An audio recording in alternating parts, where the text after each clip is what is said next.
Confident group ഉടമ CJ Roy ജീവനൊടുക്കിയെന്ന വിവരങ്ങൾ വരികയാണ്. ബംഗളൂരുവിൽ ED റെയ്ഡിനിടെ ജീവനൊടുക്കുകയായിരുന്നു എന്ന വിവരങ്ങളാണ് വരുന്നത്. ഇന്ന് തലയ്ക്ക് വെടിയേറ്റ നിലയിലാണ്, സ്വയം വെടിവെക്കുകയായിരുന്നു എന്നാണ് ഇപ്പോൾ നമുക്ക് പ്രാഥമികമായി ലഭിക്കുന്ന വിവരങ്ങൾ.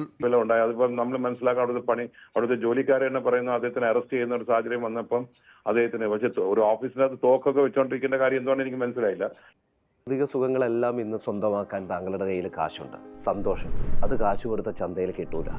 ബിസിനസ് പാർട്ട് ടൈം അല്ല. Eat, drink and sleep your business. CJ റോയുടെ ആത്മഹത്യ സംതിങ് ഫിഷി. ഈ ഒരു സാധനത്തിനിടയിൽ ഈ പറഞ്ഞ സോഷ്യൽ മീഡിയയിൽ സ്പ്രെഡ് ആയിക്കൊണ്ടിരിക്കുന്ന പല രീതിയിലുള്ള ന്യൂസുകളാണ്. ED റെയ്ഡിനിടയിൽ തോക്കിനകത്തുനിന്ന് വെടി ഉയർത്തി മരിച്ചെന്ന് പറയുന്നുണ്ട്, മരിച്ച നിലയിൽ കണ്ടെത്തിയെന്ന് പറയുന്നുണ്ട്. ഈ ED റെയ്ഡിന് വന്ന ഒരു തോക്ക് ചൂണ്ടി നിർത്തി ഭീഷണിപ്പെടുത്തി അറസ്റ്റ് ചെയ്യാനായിട്ട് പോയി എന്ന രീതിയിലുള്ള വോയിസ് ക്ലിപ്പുകൾ വരുന്നുണ്ട്. ഞാൻ അതെല്ലാം എന്റെ വീഡിയോക്ക് അത് പ്രോപ്പറായിട്ട് ഉൾപ്പെടുത്താം. എന്നാൽ ഒരു മാസം മുമ്പ് ഇദ്ദേഹത്തിന്റെ ഒരു ഇന്റർവ്യൂ വന്നിട്ടുണ്ടായിരുന്നു. ആ ഇന്റർവ്യൂവിനകത്ത് ഈ CJ റോയ് എങ്ങനെ ഈ നിൽക്കുന്ന ഒരു നിലയിലേക്ക് എത്തി എന്നൊരു കാര്യം അദ്ദേഹം അതിനകത്ത് നല്ല ബ്രീഫായിട്ട് പറയുന്നുണ്ട്. അതൊക്കെ കണ്ടാലും അതൊക്കെ കേട്ടാലും നമുക്ക് മനസ്സിലാക്കാൻ പറ്റുന്ന ഒരു കാര്യം എന്താണെന്ന് അറിയോ? ഒരു മനക്കെട്ടില്ലാത്ത ഒരുത്തിനൊന്നും ഈ ലെവലിലേക്കൊന്നും വന്ന് നിൽക്കാനായിട്ട് കഴിയത്തില്ല. രണ്ടാമത്തെ കാര്യം എന്ന് വെച്ചാൽ ഇദ്ദേഹത്തിനെ അത്യാവശ്യം സോഷ്യൽ മീഡിയയിൽ ഒരുപാട് ആൾക്കാർക്ക് നല്ല രീതിയിൽ അറിയാവുന്നതും ഓൾമോസ്റ്റ് 1 മില്യൺ പ്ലസ് ഫോളോവേഴ്സും കൂടെ ഉള്ള ഒരു വ്യക്തിയാണ്. അദ്ദേഹത്തിന്റെ ഗാരേജ് ആണെങ്കിലും ശരി, അതായത് ഒരു ന്യൂ ജനറേഷൻ അല്ലെങ്കിൽ കുട്ടികൾക്ക് അല്ലെങ്കിൽ ഒരു വാഹന എന്തൂസിയാസ്റ്റിക് ആയിട്ടുള്ള ആൾക്കാർക്കൊക്കെ ഭയങ്കരമായിട്ട് ഇഷ്ടപ്പെടുന്ന രീതിയിലുള്ള ഒരു ക്യാരക്ടറും അതുപോലുള്ള രീതിയൊക്കെ തന്നെ ഒരുപാട് ആൾക്കാരിലേക്ക് അത് അട്രാക്ട് ആവുന്നുണ്ട്. ഇപ്പൊ ബിഗ് ബോസിലാണെങ്കിലും ശരി, അതിനൊരു പ്രൈസ് കൊടുക്കുന്നു. ഇപ്പൊ ഒരു 90s പിള്ളേരുടെ ഒരു കാര്യം എടുത്ത് നോക്കിക്കഴിഞ്ഞാൽ നമ്മൾ കണ്ടിട്ടുള്ള ആദ്യത്തെ റിയാലിറ്റി ഷോ എനിക്കൊന്ന് ഐഡിയ സ്റ്റാർസ് ആയിരിക്കും. അതിനകത്ത് രഞ്ജിനി പറയുന്ന ഒരു കാര്യം ഉണ്ടായിരുന്നല്ലോ, കോൺഫിഡന്റ് ഗ്രൂപ്പ്. നമുക്കത് ഒന്നുവാന്ന് പോലും പറയത്തില്ല, പക്ഷെ അന്ന് തൊട്ട് നമ്മൾ ഈ സാധനം കേൾക്കുന്നുണ്ട്.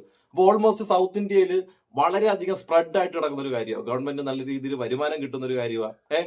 അവിടെ ഇവിടെയൊക്കെ വല്ല IT-യുടെ എന്തെങ്കിലുമൊക്കെ ചെറിയ ബുദ്ധിമുട്ടുള്ള കാര്യങ്ങളൊക്കെ ഉണ്ട്, അത് ചെയ്തു തീർക്കാൻ പറ്റുന്ന പണങ്ങളും കാര്യങ്ങളും എല്ലാം ഉള്ള ഒരാളാണ്. അപ്പൊ അദ്ദേഹം ഇങ്ങനെ ഒരു ആത്മഹത്യയിലേക്ക് കൊണ്ടെത്തിക്കേണ്ട അവസ്ഥ എന്തായിരിക്കും? ഈ രീതിയിലേക്ക് വരേണ്ട കാര്യം എന്തായിരിക്കും? അപ്പൊ ഇതുപോലുള്ള കേസിനകത്ത് ഈ ഒരു കാര്യത്തിനകത്ത് പല രീതിയിലുള്ള ന്യൂസുകളാണല്ലോ സ്പ്രെഡ് ആയിക്കൊണ്ടിരിക്കുന്നത്. ED വന്നു, ചോദ്യം ചെയ്തു, തോക്കെടുത്തു, വെടിവെച്ചു, സ്വന്തമായിട്ട് മരിച്ചു. എന്താ ഇത്രയും കോൺഫിഡന്റോട് കൂടി നടക്കുന്ന ഈ ഒരു മുതലാളിക്ക് അവരെ പേടിക്കണമെന്ന് എനിക്ക് തോന്നുന്നില്ല കേട്ടോ. നമുക്ക് നേരിട്ട് പരിചയമില്ലെങ്കിലും സോഷ്യൽ മീഡിയ വഴി ഇദ്ദേഹത്തിന് നമ്മൾ പല രീതിയിൽ കാണുന്നുണ്ട്. ആ കാണുന്ന രീതിയിൽ നമുക്ക് പ്രോപ്പറായിട്ട് മനസ്സിലാവുന്ന ഒരു കാര്യം ഇത് തന്നെയാണ്. അപ്പൊ ഇതുമായിട്ട് ബന്ധപ്പെട്ടിട്ടുള്ള ആ ഒരു ന്യൂസും വോയിസ് ക്ലിപ്പ് ഞാനൊന്ന് കേൾപ്പിക്കാം. കേട്ട് കണ്ടതിന് ശേഷം നിങ്ങൾ തന്നെ ഇതിന്റെ റിയാലിറ്റി എന്താണെന്നുള്ളത് ചിന്തിച്ചു കൂട്ട്. ആദ്യം നമുക്ക് ഏഷ്യാനെറ്റിനകത്ത് വന്നൊരു ന്യൂസ് ഒന്ന് കണ്ടു നോക്കാം. കോൺഫിഡന്റ് ഗ്രൂപ്പ് ഉടമ CJ റോയ് ജീവനൊടുക്കിയെന്ന വിവരങ്ങൾ വരികയാണ്. ബംഗളൂരുവിൽ ED റെയ്ഡിനിടെ ജീവനൊടുക്കുകയായിരുന്നു എന്ന വിവരങ്ങളാണ് വരുന്നത്. എത്തിക്കുന്ന വിവരം തന്നെയാണ് ഇപ്പോൾ പുറത്തു വരുന്നത്. കോൺഫിഡന്റ് ഗ്രൂപ്പ് ഉടമ ബംഗളൂരുവിൽ ജീവനൊടുക്കിയിരിക്കുകയാണ്. IT റെയ്ഡിനിടെയാണ് ഇദ്ദേഹം സ്വയം വെടിവെച്ച് മരിച്ചത് എന്നുള്ള വിവരങ്ങളാണ് ഇപ്പോൾ പുറത്തു വരുന്നത്. കേരളത്തിൽ ഉൾപ്പെടെ നിരവധി ബിസിനസ് സംരംഭങ്ങളുള്ള കോൺഫിഡന്റ് ഗ്രൂപ്പിന്റെ ഉടമ ഡോക്ടർ CJ റോയ് ആണ് ജീവനൊടുക്കി എന്നുള്ള വിവരം പുറത്തു വരുന്നത്. ഇന്നിപ്പോൾ അദ്ദേഹത്തിന്റെ ഓഫീസിലും അതുപോലെ തന്നെ അദ്ദേഹം നടത്തുന്ന ഒരു കഫേയിലും ഉൾപ്പെടെ ഇന്നിപ്പോൾ IT ഉദ്യോഗസ്ഥർ റെയ്ഡ് നടത്തിയിരുന്നു. നികുതി വെട്ടിപ്പുമായി ബന്ധപ്പെട്ടായിരുന്നു റെയ്ഡ് നടത്തിയിരുന്നത്. ഈ റെയ്ഡിനിടെയാണ് അദ്ദേഹം ജീവനൊടുക്കി എന്നുള്ള വിവരം പുറത്തു വരുന്നത്. അശോക് നഗറിലെ ഓഫീസിലാണ് അദ്ദേഹം സ്വന്തം തോക്ക് ഉപയോഗിച്ച ലൈസൻസ് ഉള്ള സ്വന്തം തോക്ക് ഉപയോഗിച്ച് വെടിവെച്ചത് എന്നുള്ള വിവരങ്ങളാണ് ഇപ്പോൾ പുറത്തു വരുന്നത്. എന്തായാലും HSR ലേഔട്ട് നാരായണ ഹോസ്പിറ്റലിലേക്ക് മൃതദേഹം മാറ്റിയിട്ടുണ്ട്. ഉന്നത പോലീസ് ഉദ്യോഗസ്ഥർ ഉൾപ്പെടെ ഇപ്പോൾ സ്ഥലത്തെത്തിയിട്ടുണ്ട്. DCP ഉൾപ്പെടെയുള്ള ഉദ്യോഗസ്ഥർ സ്ഥലത്തെത്തിയിട്ടുണ്ട്. അല്പം മുമ്പാണ് ഈ സംഭവം നടന്നത് എന്നുള്ള വിവരമാണ് ഇപ്പോൾ നമുക്ക് ലഭിക്കുന്നത്. CJ റോയ് കേരളത്തിൽ ഉൾപ്പെടെ കേരളത്തിലെ നിരവധി ബിസിനസ് സംരംഭങ്ങളുള്ള ബംഗളൂരുവിൽ ആസ്ഥാനമായി പ്രവർത്തിക്കുന്ന CJ റോയ് കോൺഫിഡന്റ് ഗ്രൂപ്പിന്റെ ഉടമ അദ്ദേഹമാണ് ഇപ്പോൾ ഈ IT റെയ്ഡിനെ തുടർന്ന് അദ്ദേഹമാണ് ഇപ്പോൾ ജീവനൊടുക്കിയിരിക്കുന്നത്. ശീതൽ, ഈ റോയുടെ മരണത്തെ തുടർന്ന് ഞാൻ ഉൾപ്പെടെയുള്ള ഒരുപാട് ജനങ്ങൾക്ക് ഇതിനൊരു വ്യക്തമായ ക്ലാരിഫിക്കേഷൻ കാണത്തില്ല. ഇത് സത്യമാണോ എന്ന് പോലും ആരും വിശ്വസിക്കത്തില്ല. കാരണം ഒരു തവണ വീണെടുത്തു നിന്ന് എഴുന്നേറ്റ് വന്ന് ഈ ഒരു നിലയിലേക്ക് വന്ന് നിൽക്കുന്ന ഒരു വ്യക്തിയാണ്. അങ്ങനെ ഒരു ED-യെ പേടിച്ചിട്ട് ജീവൻ എടുക്കേണ്ട അവസ്ഥയൊന്നും ഉണ്ടാവുമെന്ന് നമുക്ക് തോന്നുന്നില്ല. തീർച്ചയായിട്ടും അങ്ങനെ ഉണ്ടാകത്തില്ലെന്ന് തന്നെയാണ് എന്റെ ഇപ്പൊ ഈ പറയാനുള്ള അവസരത്തിൽ എനിക്ക് പറയാനുള്ളത്. ഇനി ഇതുമായിട്ട് ബന്ധപ്പെട്ട് ED വന്ന സമയത്ത് അവിടുത്തെ ജോലിക്കാരികൾ മറ്റുള്ളവർ പറഞ്ഞിട്ടുള്ള വോയിസ് ഉണ്ട്. ആ വോയിസ് ക്ലിപ്പ് ഞാനത് വ്യക്തമായിട്ട് വയ്ക്കാം. ശ്രീ കോൺഫിഡന്റ് റോയ് 2008 മുതൽ കർണാടക ക്രിഡൈല മെമ്പറാണ് കർണാടകയിൽ. അപ്പൊ അവിടുത്തെ മെമ്പർ ആയിട്ടുണ്ട്. ഇതുവരെ ഇപ്പൊ അവർക്ക് ന്യൂസ് ഒന്നും ഇല്ല. നമ്മളിപ്പോ നോക്കി അവർ അപ് ടു ഡേറ്റ്, അവർ ആക്റ്റീവ് ആയിട്ടുള്ള മെമ്പറാണ് കർണാടകയിൽ. അപ്പൊ കേരളത്തിൽ അവർ സെപ്പറേറ്റ് ആയിട്ടാണ് മൂവ് ചെയ്യുന്നത്. പക്ഷേ കേരളത്തിൽ നമ്മുടെ ക്രിഡൈ മെമ്പർ അല്ലെങ്കിൽ പോലും നമ്മളായിട്ട് സഹകരിച്ചാണ് പല കാര്യങ്ങളും ചെയ്യുന്നത്. ഇതിനകത്ത് വരുന്ന ഒരു കാര്യം നമ്മൾ മനസ്സിലാക്കുന്നത്, നമ്മളൊരു ഏത് ബിസിനസിന്റെ അകത്തും പലപ്പോഴും നമ്മൾ നോക്കുമ്പം നമ്മൾ ഒരു ഓഡിറ്ററോ ഇൻകം ടാക്സ് ആര് വന്ന് പരിശോധിച്ചാലും അവിടെ ഇവിടെ ചെറിയ പുറത്തേക്കേട് അവിടെ ഇവിടെ കാണും. മനസ്സിലല്ലേ? ഇപ്പൊ ഡെലിബറേറ്റ് ആവണമെന്നില്ല, ചിലപ്പോൾ ഡെലിബറേറ്റ് ആയിരിക്കും, നോൺ ഡെലിബറേറ്റ് ആയിരിക്കും, ഒക്കെ ആയിരിക്കും. പക്ഷെ ഇവിടെ വരുന്ന നമ്മളൊരു കാര്യം മനസ്സിലാക്കി, ഇത്രയും നാള് അദ്ദേഹം എത്രയോ പ്രോജക്ട്സ് ചെയ്തു, എത്രയോ രീതിയിൽ സർക്കാരിന് വരുമാനം ഉണ്ടാക്കി കൊടുത്തിട്ടുണ്ട്. പല രീതിയിലും സർക്കാർ ഇത്രയും നാൾ ചെയ്ത പല നല്ല ദുബായിലെ ഏറ്റവും നല്ല ഹൗസിംഗ് ഒരു കോംപ്ലക്സിൽ ദുബായ് സിറ്റിയിലാണ് താമസിക്കുന്നത്. അപ്പൊ അങ്ങനെയുള്ള ഒരു സ്ഥലത്തൊക്കെ താമസിക്കുന്ന ഏറ്റവും നല്ല എക്സ്പെൻസീവ് പ്ലേസസ് താമസിക്കുന്ന ആള്. അപ്പൊ അവിടെ ദുബായ് താമസിക്കണമെങ്കിൽ തന്നെ അവിടെ ബിസിനസ്സും പല കാര്യങ്ങളും കാണും. അപ്പൊ ഇവിടെ വരുമ്പോൾ നമ്മൾ മനസ്സിലാക്കേണ്ടത്, നമ്മൾ ഈ ഒരു റിയൽ എസ്റ്റേറ്റ് ഫീൽഡ് എന്ന് പറയുന്നത് പലപ്പോഴും വരുന്ന പ്രോബ്ലം ചില കാര്യത്തിനൊന്നും ക്ലാരിറ്റി കാണത്തില്ല. അപ്പൊ ഇതൊക്കെ വന്നിട്ട് ഒരു ED റെയ്ഡ് ഒക്കെ വന്ന് നമ്മൾ അതിനെടുത്ത് പൊക്കി അതിനെ വലിയ രീതിയിൽ സ്ക്രൂട്ടനൈസ് ചെയ്യുമ്പം അതിന് വരുന്ന ടെൻഷൻ ലെവൽസ് എന്ന് പറഞ്ഞാൽ ചിലപ്പോൾ ചിലർക്കും താങ്ങാൻ പറ്റിയെന്ന് വരില്ല. അപ്പൊ അദ്ദേഹത്തിന് വന്നിരിക്കുന്ന എനിക്കൊന്ന് അദ്ദേഹത്തിന്റെ മാനസികം ആയിട്ടൊരു സമ്മർദ്ദനം കൊടുത്തിട്ട് അദ്ദേഹത്തിന് താങ്ങാൻ പറ്റാത്ത സ്റ്റേജ് കൊണ്ട് എത്തിച്ച് ഒരു അറസ്റ്റിലോട്ടൊക്കെ പോകുന്നുള്ള ഒരു ചിലപ്പം ഇത്രയും നല്ല രീതിയിൽ പബ്ലിക് ഒപ്പീനിയനും പബ്ലിക്കിന്റെ മുമ്പ് കാണുന്ന ഒരാള് മാനസികമായിട്ട് തകർന്ന രീതിയിലുള്ള ത്രെറ്റുമെല്ലാം ഉണ്ടായി. അതിപ്പം നമ്മൾ മനസ്സിലാക്കാൻ അവിടുത്തെ ജോലിക്കാരെ തന്നെ പറയുന്നു അദ്ദേഹത്തിനെ അറസ്റ്റ് ചെയ്യുന്ന ഒരു സാഹചര്യം വന്നപ്പം അദ്ദേഹത്തിന് പക്ഷെ ഒരു ഓഫീസിനകത്ത് തോക്കൊക്കെ വെച്ചോണ്ടിരിക്കേണ്ട കാര്യം എന്തുകൊണ്ടെന്ന് എനിക്ക് മനസ്സിലായില്ല. ഇനി ചിലപ്പോൾ അദ്ദേഹം സെൽഫ് പ്രൊട്ടക്ഷന് വേണ്ടി തോക്കൊക്കെ കൊണ്ടുപോകായിരിക്കും. പക്ഷെ എന്നാലും അങ്ങനെ ഒരു സാഹചര്യം വന്നപ്പം അദ്ദേഹത്തിന് താങ്ങാൻ പറ്റാത്തൊരു സാഹചര്യം വരുമ്പോൾ സ്വന്തമായിട്ട് വെടിവെച്ച് മരിക്കുന്ന നല്ലൊരു കാര്യമല്ല. അത് മാത്രമല്ല, കംപ്ലീറ്റ് ആയിട്ട് അദ്ദേഹം ഈ ഒരു കാര്യത്തിന് വേണ്ടിയിട്ട് അവിടെ വെടിവെച്ച് മരിക്കുമെന്നൊന്നും ആരും വിചാരിക്കുന്നില്ല, അതാരും ഒട്ട് വിശ്വസിക്കാനും പോകത്തില്ല. പിന്നെ ED വന്ന് ചോദ്യം ചെയ്യാൻ പോയ സമയത്ത് തോക്കുമായിട്ട് വന്ന് തോക്ക് ചൂണ്ടി എന്നൊക്കെ പറയുന്നുണ്ട്. ഇനി അതിനൊരു വ്യക്തമായ ക്ലാരിഫിക്കേഷൻ എന്താണെന്ന് എനിക്ക് മനസ്സിലാവുന്നില്ല. ഉദ്യോഗസ്ഥരാകുമ്പോൾ അവരിൽ തോക്ക് കാണും. ഇനി അത് എന്തിന്റെ കാര്യം കൊണ്ടാണ് ഇങ്ങനെ എടുത്തതെന്നുള്ളത് ഇനിയും വരും ദിവസങ്ങളിൽ പ്രോപ്പറായിട്ടുള്ള ന്യൂസുകളാണെന്നുണ്ടെങ്കിൽ ഇതിന്റെ സത്യസന്ധത എന്തോന്ന് മനസ്സിലാവും. പക്ഷെ എന്നെ പോലുള്ള ഒരുപാട് വ്യക്തികൾക്ക് വ്യക്തമായിട്ട് മനസ്സിലാവുന്ന ഒരു കാര്യം ഇതായിരിക്കും, അദ്ദേഹം ഇങ്ങനെ പോയൊരു ജീവൻ കൊടുക്കേണ്ട ഒരാളല്ല. എന്നാൽ അദ്ദേഹം ഇതുപോലെ ഈ ഒരു കാര്യം കൊണ്ട് തന്നെ ജീവൻ സ്വന്തമായിട്ട് ഒടുക്കുകയാണ് എന്നുണ്ടെങ്കിൽ ഈ കോഴിക്കോട് ഈ മാനനഷ്ടം ഉണ്ടായി മരിച്ചിട്ടുള്ള ദീപക്കിനും ഈ കോടീശ്വരനായിട്ട് നിൽക്കുന്ന CJ റോയ്ക്കും തമ്മിൽ വലിയ വ്യത്യാസമൊന്നുമില്ല. അതായത് മാനസികമായിട്ട് കട്ടിയില്ല, പിടിച്ചു നിൽക്കാൻ പറ്റാത്ത സിറ്റുവേഷൻ വരുമ്പോഴത്തേക്കും അത് എങ്ങനെയെങ്കിലും തരണം ചെയ്യാൻ വേണ്ടിയിട്ട് ചെയ്തു കൂട്ടുന്ന കാര്യങ്ങൾ.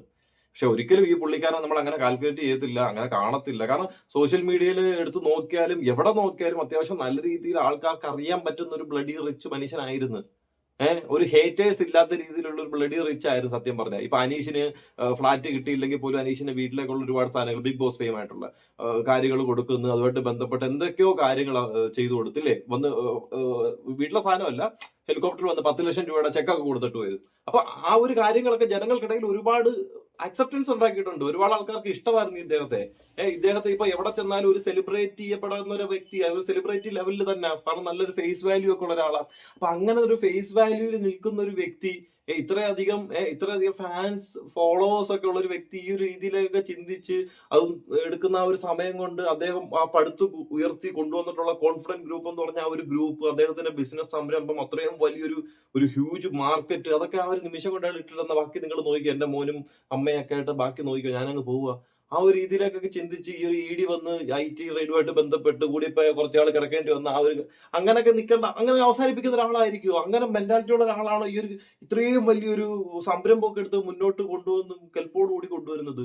നീ വീട്ടുകാരുടെ കാര്യവും ഇപ്പൊ പറഞ്ഞ ജോലിക്കാരുടെ കാര്യമില്ലേ, അവർക്ക് വ്യക്തമായ ചോദ്യം ചെയ്താൽ ചിലപ്പോൾ എന്താണെന്നുള്ളത് വ്യക്തമായിട്ട് ചിലപ്പോൾ മനസ്സിലാക്കാൻ പറ്റുന്ന ഒരു കാര്യം. നീ ഇതുപോലെ തന്നെ മറ്റൊരു ചാനലിൽ വന്ന ന്യൂസ് ഞാനൊന്ന് കാണിച്ചാൽ ഇതുമായിട്ട് ബന്ധപ്പെട്ടിട്ടുള്ള, പക്ഷെ ഇതിനകത്ത് എൻറ്റയർലി ഡിഫറെന്റ് ആയിട്ടുള്ള കാര്യങ്ങളാണ് പറയുന്നത്.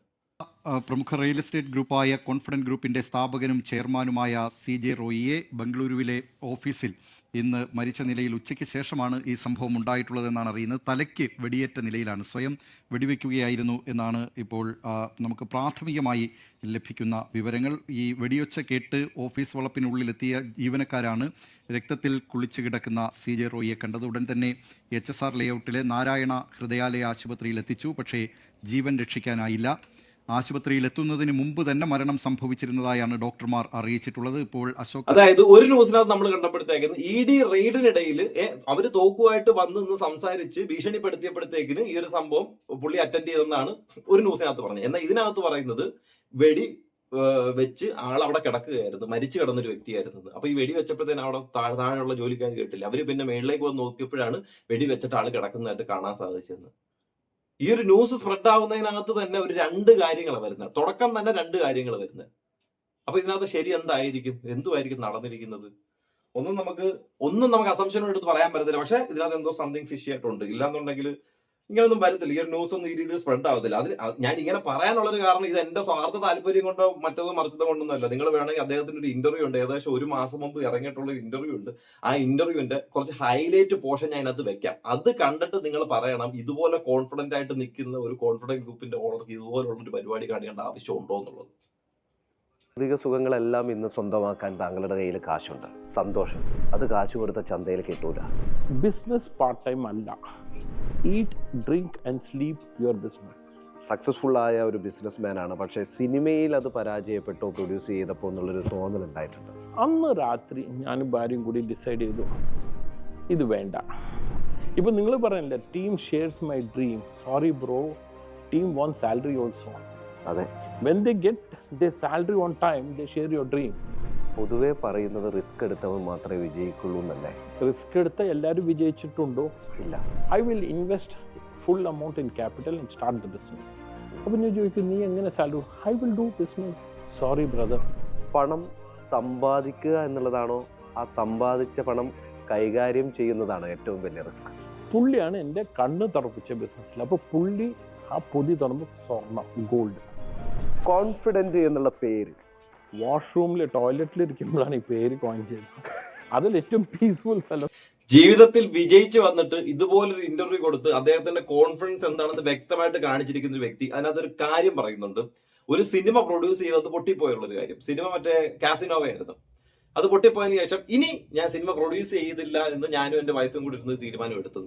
അപ്പം വേണ്ട എന്ന് എടുക്കാനുള്ള തീരുമാനങ്ങൾ പ്രോപ്പറായിട്ട് എടുക്കാനും അതിന് വേണ്ടിയിട്ട് വീണ്ടും പൈസ മുടക്കാനായിട്ട് പുള്ളിക്കാരെ നിന്നിട്ടില്ല. അതിനുശേഷം ഒരുപാട് ഇൻവെസ്റ്റേഴ്സ് അല്ലെങ്കിൽ എന്തുവാ പ്രൊഡ്യൂസേഴ്സ് വന്നിട്ടുണ്ട്. ആക്ടേഴ്സ് തന്നെ പ്രൊഡ്യൂസേഴ്സ് ആയി ഒരുപാട് കോടിക്കണക്കിന് രൂപ സമ്പാദിക്കുന്നത് നമ്മുടെ കൺമുന്നിൽ കൂടെ നമ്മൾ കണ്ടോണ്ടിരിക്കുമല്ലേ. എന്നിട്ടും ഇത്രയധികം കോടികൾ ആസ്തിയുള്ള ഒരു വ്യക്തി വീണ്ടും ആ പരിപാടിയിലേക്ക് ഇറങ്ങി ചെല്ലുന്നില്ല. കാരണം ആ സംഭവം പുള്ളി അവിടെ സ്റ്റോപ്പ് ചെയ്തതാ. വ്യക്തമായി മനസ്സിലായില്ലേ? സ്റ്റോപ്പ് ചെയ്യേണ്ട സാധനം പ്രോപ്പറായിട്ട് പുള്ളി ഇവിടെ സ്റ്റോപ്പ് ചെയ്തിട്ടുണ്ട്. കണ്ടിന്യൂ ചെയ്യേണ്ടത് കൃത്യമായിട്ട് കണ്ടിന്യൂ ചെയ്യുന്നുണ്ട്. അപ്പൊ ഈ ഒരു ലെവൽ ഓഫ് മെന്റാലിറ്റിയിലൊക്കെ പോകുന്ന വ്യക്തികൾക്ക് ഇങ്ങനെ ഒരു ആത്മഹത്യ എന്നുള്ളതാണ് അവരുടെ ഒരു അവസാനത്തെ ഒരു സൊല്യൂഷനിലേക്ക് വന്ന് എത്തുന്നത്. ആ ഒരു സൊല്യൂഷനിലാണ് വന്ന് നിൽക്കാൻ പോകുന്നത്. എനിക്ക് മനസ്സിലാവുന്നില്ല. എന്തായാലും വരും ദിവസങ്ങളിൽ ഇതിന്റെ പ്രോപ്പർ ആയിട്ടുള്ള ഈ ജോലിക്കാർ ഉൾപ്പെടെയുള്ള ആൾക്കാരുടെ വിശദമായിട്ടുള്ള ഡീറ്റെയിൽസ് പുറത്തു വന്നു കഴിഞ്ഞാൽ എന്താണെന്നുള്ളത് വ്യക്തമായ ഒരു ക്ലാരിഫിക്കേഷൻ കിട്ടും. അല്ലാത്തടത്തോളം ഞാൻ ഉൾപ്പെടെയുള്ള ഒരുപാട് ജനങ്ങൾക്ക് ഈ ഒരു സംഭവങ്ങൾ ഡൈജസ്റ്റ് ആവത്തില്ല. ഇത് കേട്ട് കഴിഞ്ഞാൽ അത്രയും കേട്ടിട്ട് അങ്ങനെയാണോ എന്ന് കേട്ടിട്ട് വിടാനും കഴിയത്തില്ല.